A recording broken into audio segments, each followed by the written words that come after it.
Quiet now, everybody. Quiet, listen to me. We're going to start a show. Now, some of you people have been with me before. You know it's going to be a tough grind. You're going to dance until your feet fall off. You're not able to stand up any longer. But we're going to have a show.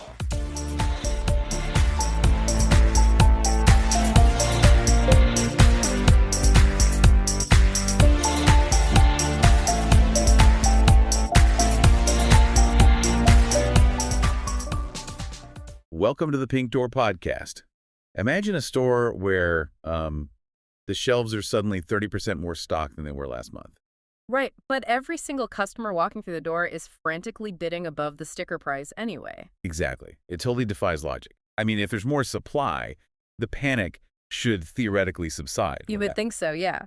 But in April 2026, that frantic, upside-down scenario is exactly what we are seeing in the real estate market for Plymouth, Massachusetts. Specifically, zip code 0236. Right. It's a total statistical paradox. We are looking at a landscape that's throwing off wildly conflicting signals right now. Yeah, you have indicators pointing toward an absolute feeding frenzy, but then operating in parallel with data suggesting a massive influx of new inventory. Which is exactly why we're digging into this for you today. Right. Our mission in this deep dive is to sort of synthesize this raw data. We have a massive stack of sources on the table today. Freshly pulled market trends, a comprehensive survey of active listings. And the actual on-the-ground sold property records for Plymouth this past April. Because if you are trying to navigate Plymouth right now, you really need to understand the underlying mechanics. You need the engine mechanics, not just a paint job, you know? Exactly.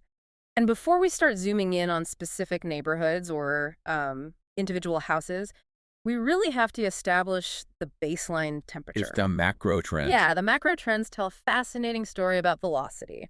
The first number that really jumps off the page is the median sold price for April. What are we looking at there? We are sitting at $675,000. And that's for single-family homes, condos, and townhouses combined. Wow, so that's up 2.74% from just last month. Yes. I mean, a nearly 3% jump in a 30-day window is aggressive. Highly aggressive. But let's look at the velocity. The median days in RPR? The Realtors Property Resource, right? Right, the median days in RPR is just 18 days. 18 days. Okay, let's unpack this because I want to put that 18 days into a practical perspective for you. It's fast. It's not just fast. 18 days isn't merely a fast market. It is a blink and you miss it scenario. Oh, totally. Think about the physical timeline of a transaction. A house hits the market on a Thursday afternoon. You see the alert on your phone Thursday night. Exactly. You cancel your Saturday plans to attend the open house. And then, by Monday at noon, the listing agent is calling for highest and best offers. And by Tuesday, it's gone. Gone. There is no, let me sleep on it for a week in an 18-day market. We are watching a high-speed auction. The term auction is the perfect mechanical description of what is happening here. And the data backs that up through the sold-to-list price ratio. Which is what, exactly? For April, the Plymouth average sits at 101.5%. So buyers are paying a premium. Yes, of 1.5% over the asking price across the board. Meaning the list price is essentially just like a marketing hook. What's fascinating here is how that 101.5% completely rewires the psychology of a transaction. How so? Well, historically, in a balanced market, the list price acts as a ceiling. A seller asks for, say, $500,000. The buyer assumes they can negotiate down to $480,000, and they meet somewhere in the middle. The list price is the absolute maximum the seller hopes to achieve. Exactly. But the data proves that ceiling has become the floor. The list price is now the starting bid. Right, so if you want the house, you don't negotiate down. No, you calculate how far up you have to stretch just to stay in the conversation. Nah. It is firmly a seller's market, demanding that you bid over the asking price simply to be competitive. It absolutely is. But wait, so if everyone is overpaying and houses are vanishing in 18 days, the shelves should be completely empty, right? You would think so. But looking at this data, they aren't. We have this massive phantom spike in inventory. Where are these houses suddenly coming from? Yeah, our sources show that the months of inventory currently sits at 2.1. Okay. Now, while anything under 5 or 6 months is technically a low inventory environment favoring the seller, the crucial detail here is the velocity of change. Right, it jumped. That 2.17 months represents a massive 29.17% jump month over month. The pipeline is finally refilling for the spring market. And this is the core paradox. Inventory just spiked by almost 30%. Yes. But the active median list price right now is nearly $785,000. $784,800 to be exact. Right. But the median list price for homes that are actually going under agreement, the new pending listings, is sitting way down at $665,000. It's a gap of nearly $120,000 That's a huge gap. between what active sellers are asking and what pending buyers are actually paying. Okay, here is where I want to push back on the data a little bit, or at least present an alternate theory. Okay, let's hear it. A lot of analysts look at that gap and say sellers are just being greedy. Right. Like they see their neighbors getting 100 to 1.5% and try to shoot for the moon with aspirational pricing. Sure, we see that a lot. But I don't buy that it's purely an aspiration problem. Could be that the 785K active homes are actually vastly superior properties, and buyers just literally cannot secure loans at today's interest rates for anything over 650K. Oh, that's an interesting point. Like, is it a seller aspiration problem or a buyer affordability ceiling? That distinction is actually the most important mechanism in this entire data stack. It is a collision of both. Both. Okay. Yeah, we are seeing real estate price elasticity tested in real time. Makes sense. The almost 30% jump in inventory means more sellers are entering the arena, and many of them are pricing in the high 7s and 8s. Right. But the buyer pool's purchasing power isn't infinite. Definitely not. When a buyer looks at a $785,000 house with current carrying costs, taxes, and interest rates, they hit a hard financial wall. So the demand is highly concentrated. Buyers are incredibly aggressive, but only within a very specific financial bracket. Exactly. The sweet spot is firmly in that $600,000 range. All right, that's where the action is. Buyers will fight tooth and nail over a realistically priced home at $650,000, driving it up to $675K or beyond. Because they can actually afford to play in that sandbox. Precisely. But they will completely ignore a similar home priced out of the gate at $780,000 because they simply cannot qualify for the monthly payment. So those heavily priced homes are the ones sitting active on the market. Yep. Gathering dust and artificially driving that 30% inventory spike up. It's like a game of musical chairs, Okay, how so? where they just added 30% more chairs to the room, but the new chairs cost twice as much to sit in. That's a great way to look at it. The music is playing so fast that people are still panic diving for the affordable seats, while the expensive chairs just sit there empty. That's the exact dynamic. It proves that just because you're in a seller's market, you cannot invent a number out of thin air. Right. The bio pool thins out dramatically as you cross that $750,000 threshold. Okay, to make these macro mechanics tangible, we really need to move from the spreadsheets down to the street level. Let's do it. Looking at the actual homes that closed in Plymouth in April reveals a stark divide. Let's look at the tale of two markets, starting with the Luxury and Homeowners Association tier. Yes, the HOA tier. The Pinehills community is experiencing something we should probably call the Pinehills distortion.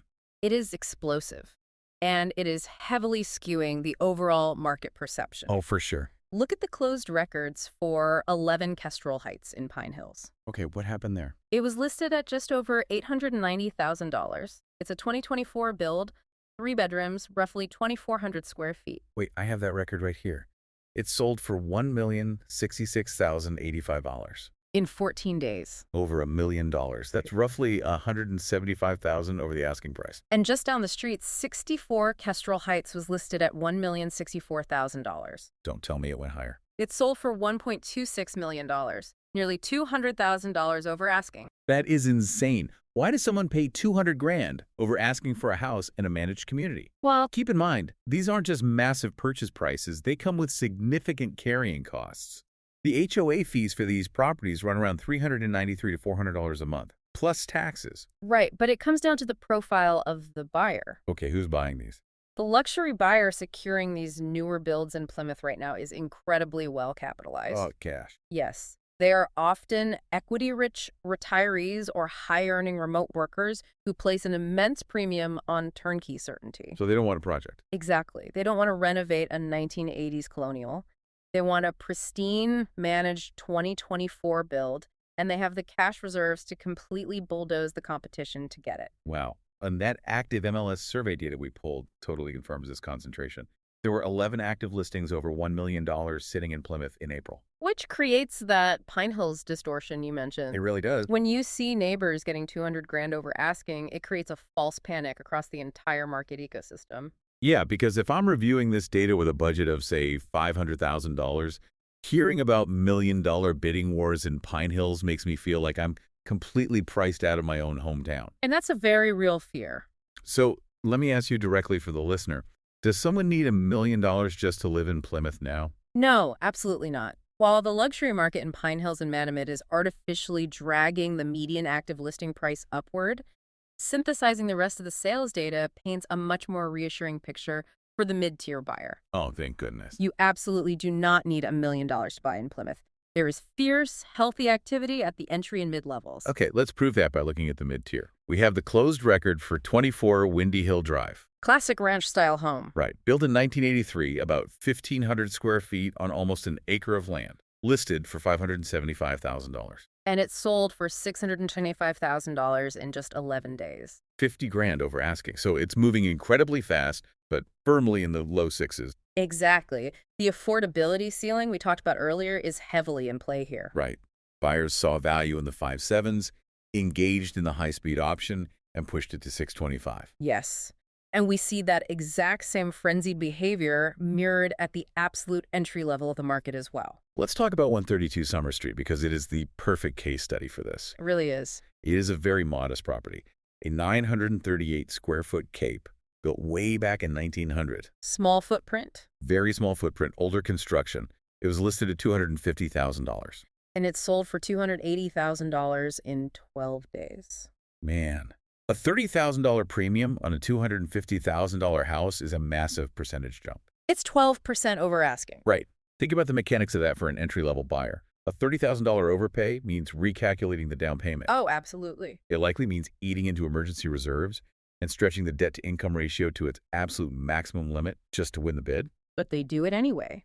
The consistent theme across every single zip code and neighborhood in Plymouth, whether it's a $250,000 century-old cape on Summer Street or a $1.2 million contemporary colonial in Pinehills, is that the behavior of the buyer is identical. Identical behavior. The market is not segmented by behavior. It is only segmented by price tier. Buyers are operating with the exact same urgency across the board. Yes. They see a house, realize they only have 18 days before it vanishes, and they come in hot with aggressive offers well over the asking price to crush the competition.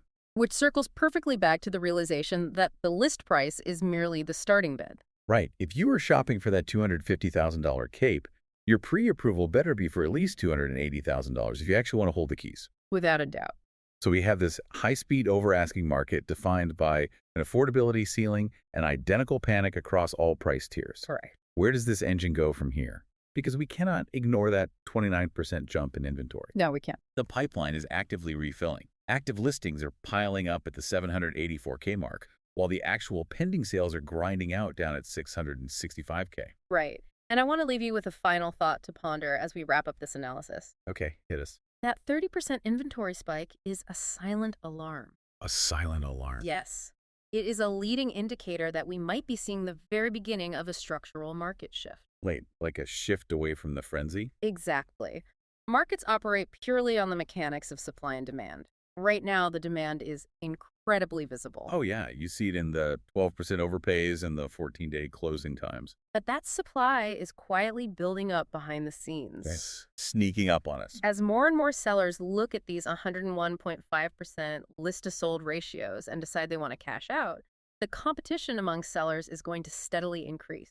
And when sellers have to compete with each other, they lose their inherent leverage. Exactly. If you are a buyer and suddenly 10 houses pop up in your target neighborhood instead of just 2, you don't have to offer 50 grand over asking.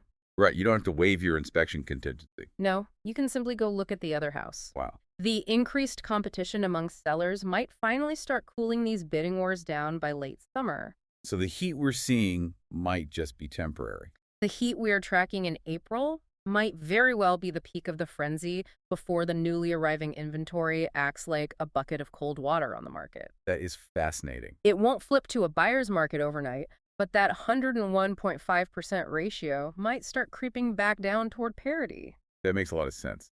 So if you are navigating this landscape, whether you are a buyer trying to win a bidding war on a Summer Street cape, without destroying your debt-to-income ratio. Or a seller trying to price your luxury colonial without getting stranded in the active listing graveyard. Exactly. You really need an expert to guide you through these highly volatile mechanics.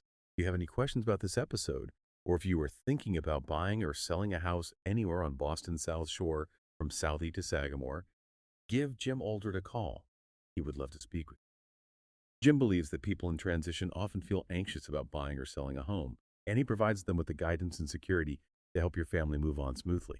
Thanks for listening, and catch you on the next episode of the Pink Door Podcast.